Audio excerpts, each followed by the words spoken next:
भारतीय जनता पक्षाचे निष्ठावान आणि सलग 5व्यांदा आमदार होऊन प्रदेश भाजपमध्ये स्वतःची वेगळी ओळख निर्माण करणाऱ्या विजयकुमार देशमुख यांना महाराष्ट्राच्या नव्याने होणाऱ्या मंत्रिमंडळात कॅबिनेट मंत्रिपदी वर्णी लागण्याची दाट शक्यता असल्याचे भाजपमधील सूत्रांनी सांगितले। आमदार विजयकुमार देशमुख यांनी 5व्यांदा मोठ्या मताधिक्याने विजय मिळवला। सोलापुरात भाजप वाढीसाठी त्यांनी मोठे काम केले आहे। आतापर्यंत त्यांची वाटचाल पाहिल्यास सन 2014 साली सोलापूर जिल्ह्याच्या पालकमंत्रीपदी असताना महानगरपालिकेच्या इतिहासात पहिल्यांदाच भाजपची एकहाती सत्ता आणण्याची त्यांनी किमया साधली होती। आतापर्यंतच्या राजकीय वाटचालीत अनेक छोट्या मोठ्या कार्यकर्त्यांना जवळ करत विधायक पदांवर बसवून शहर उत्तर आणि शहराचा विकास साधण्यासाठी त्यांनी प्रयत्न केले आहे। सोलापूर जिल्हा परिषदेच्या इतिहासात पहिल्यांदा तत्कालीन जिल्हा परिषद सदस्य संजय मामा शिंदे यांना जिल्हा परिषदेच्या अध्यक्षपदी निवडण्यासाठी सर्व विरोधी पक्षांना एकत्र करत झेडपीवर पहिल्यांदा भाजपचा झेंडा फडकवला। सोलापूर शहर जिल्ह्याची आर्थिक नाडी असलेली बाजार समितीची निवडणूक विरोधी गटात जाऊन बाजार समितीचे सभापती पद मिळवले। या पदावर असताना शेतकऱ्यांच्या फायद्याच्या दृष्टिकोनातून अनेक निर्णय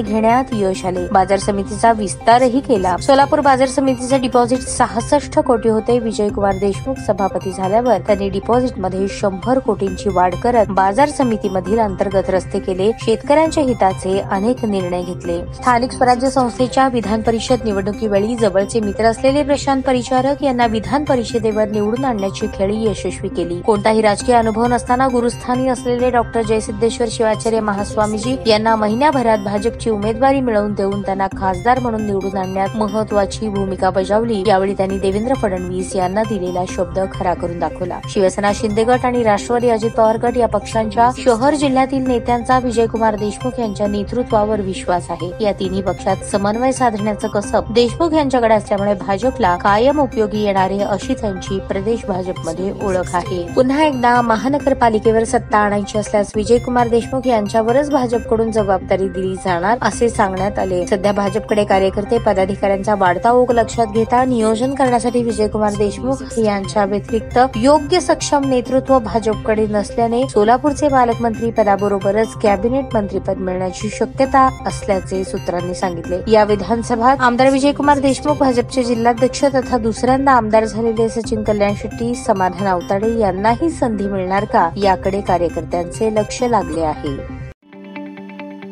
ताज्या बातम्या पाहण्यासाठी प्राईम महाराष्ट्र न्यूज चॅनलला सबस्क्राईब करा।